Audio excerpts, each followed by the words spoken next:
Qui croit en moi, des fleuves d'eau vive couleront de lui, comme le dit l'Écriture. Or, il disait cela de l'Esprit, que devaient recevoir ceux qui croiraient en lui. Car le Saint-Esprit n'avait pas encore été donné, parce que Jésus n'était pas encore glorifié. Jean 7, 38, 39. Notre Seigneur promet ici que ceux qui vont à lui pour boire non seulement n'auront plus soif, mais qu'ils deviendront eux-mêmes des sources d'eau vive, des fleuves de vie et de bénédiction. En rappelant cette promesse, Jean nous explique qu'elle concernait le moment où l'Esprit serait donné.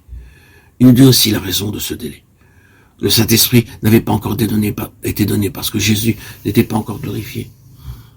La traduction littérale dit « le Saint-Esprit n'était pas encore ». Mais comme cette expression a paru étrange, on a ajouté le mot « donné ». Cependant, si nous prenons le texte tel qu'il est, nous comprendrons mieux pourquoi l'Esprit ne pouvait pas être donné avant que Jésus fût glorifié. Dieu s'est révélé de deux manières, comme Dieu sous l'ancienne alliance et comme Père sous la nouvelle alliance. Nous savons aussi que le Fils, après avoir été dès le commencement avec le Père, Jean 1, 1, 2, entra dans une nouvelle phase d'existence en devenant chair, Jean 1, 14. Lorsqu'ensuite il remonta au ciel, il était toujours le Fils unique du Père. Et pourtant, il n'était plus le même qu'auparavant, car alors, comme Fils de l'homme, il était le premier-né d'entre les morts. Colossiens 18, Apocalypse 1, 5. Revêtu de cette humanité glorifiée qu'il avait sanctifiée parfaitement pour lui-même. De même, le Saint-Esprit, lors de son effusion le jour de la Pentecôte, était réellement quelque chose de nouveau. Sous l'ancienne alliance, il avait toujours été appelé l'Esprit de Dieu ou l'Esprit de l'Éternel. Il ne portait pas alors le nom de Saint-Esprit, comme un nom lui étant propre.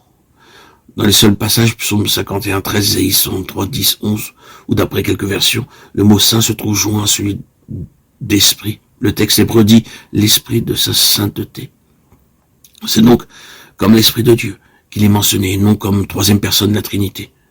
Ce n'est que dans le Nouveau Testament que l'Esprit porte le nom de Saint-Esprit. Ce n'est que lorsqu'il vint préparer la voie pour Christ et lui former un corps que ce nom lui fut donné. Luc 1, 15, 35.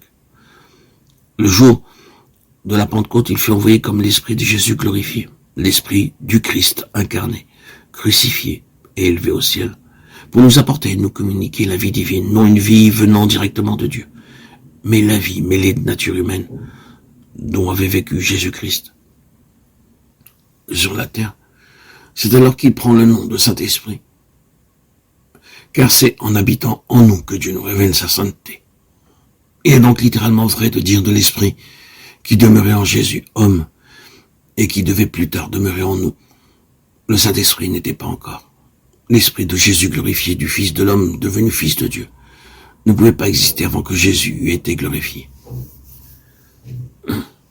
Ceci nous explique en outre pourquoi c'est l'Esprit de Jésus et non directement l'Esprit de Dieu qui pouvait nous être envoyé pour demeurer en nous. Le péché avait interrompu, troublé nos rapports avec Dieu lui-même, avant qu'avec sa loi, autant.